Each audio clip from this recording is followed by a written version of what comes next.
બાબા સાહેબ આંબેડકરની જન્મજયંતિ છે, શું વિશેષ છે?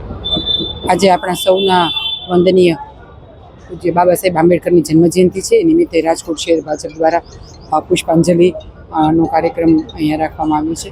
આપ જાણો છો એ રીતે બાબા સાહેબ દ્વારા જે બંધારણ રચવામાં આવ્યું, વિશ્વનું સર્વશ્રેષ્ઠ બંધારણ, સર્વ સમાજને સાથે રાખેલી સર્વ સમાજના ઉન્નતિ માટેનું આટલા વર્ષોથી બાબા સાહેબના બંધારણને અનુસરીને આપણો દેશ ખૂબ સરસ રીતે લોકશાહીમાં આગળ વધી રહ્યો છે.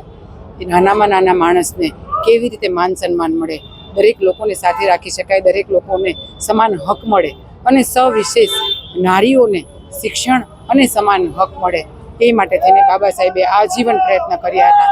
આજના દિવસે બાબા સાહેબ આંબેડકરની જન્મજયંતિ નિમિત્તે અમે સૌ એમને સાક્ષાત વંદન કરીએ છીએ, પ્રણામ કરીએ છીએ અને એમના માર્ગદર્શન નીચે એમણે જ આપેલી જે વાતો કહી છે એને અનુસરીને વધુને વધુ શ્રેષ્ઠ ભારત, બાબા સાહેબની કલ્પના પ્રમાણેનું ભારત બનાવી શકીએ, એ જ સબને પ્રાર્થના છે.